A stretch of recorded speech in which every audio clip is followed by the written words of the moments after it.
This is my case application for the death and dying module for complex case scenarios. When working with patients and families with a poor prognosis, it is important to consider that everyone handles death and dying differently. As a healthcare provider, you should remain open and try to help with what you can. Sometimes helping someone can simply be sitting there with them through the pain. Another consideration is that knowledge is power. Providing research and evidence can bring an overwhelming situation into actionable small steps.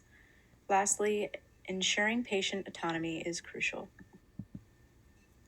Some tips and strategies for therapy are to diagnose the situation. Observe how they are reacting and allow them to have space to feel these emotions. Ask, how are you doing right now? Or how can I help you right now? To help focus the person in the present. Acknowledge that the situation is hard and give them space to feel emotions during your session. Always remind them that they have choice in their care, including how and if they would like to participate in therapy. PTs can help patients in hospice by maintaining their sense of self, maximizing independence and physical abilities, and maximizing comfort. PT has been shown to improve quality of life and functional mobility, reduce pain and fatigue, and provide psychological benefits to patients receiving hospice care.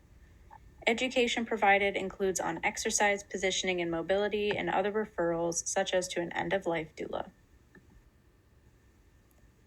So here is our acute care case example, Miss Maxine. So you are an acute care therapist consulted for discharge recommendations on Maxine, who is a 73-year-old female admitted for stage 4 breast cancer.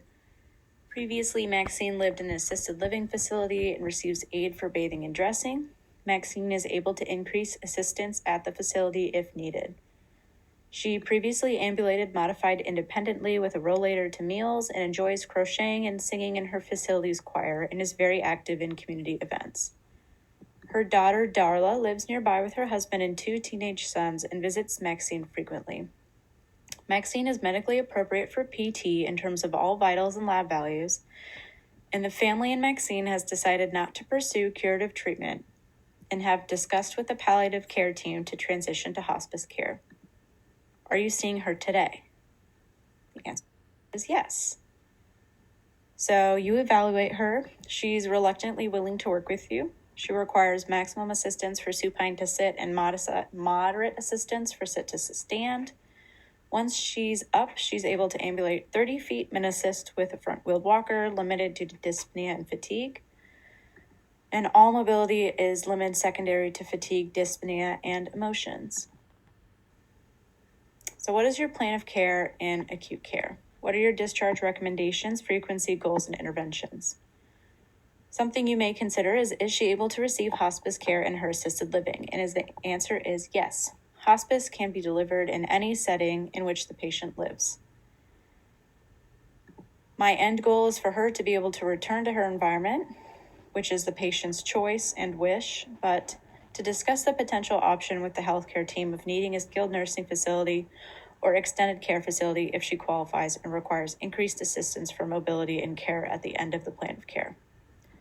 Frequency is 3 to 5 times a week with the goal of maximizing room, and Maxine is crying and says she doesn't want to do therapy today. What do you do? Some options are you could discuss with her that her feelings are valid and re-educate her on the benefits of physical therapy for hospice patients. Discuss with her that ultimately it is her decision and that she has the choice. Let her know that she has space to experience her feelings and that if she doesn't feel up for PT today, that's okay, and you can try again tomorrow. And ultimately give her choices on what you could work on in that session and that you could keep it short, but by giving her the autonomy over her care. Key takeaways when working with patients who are on hospice care is to maximize autonomy, demonstrate empathy, educate, and advocate for the patient to receive PT along with hospice care. And here are my resources. Thank you.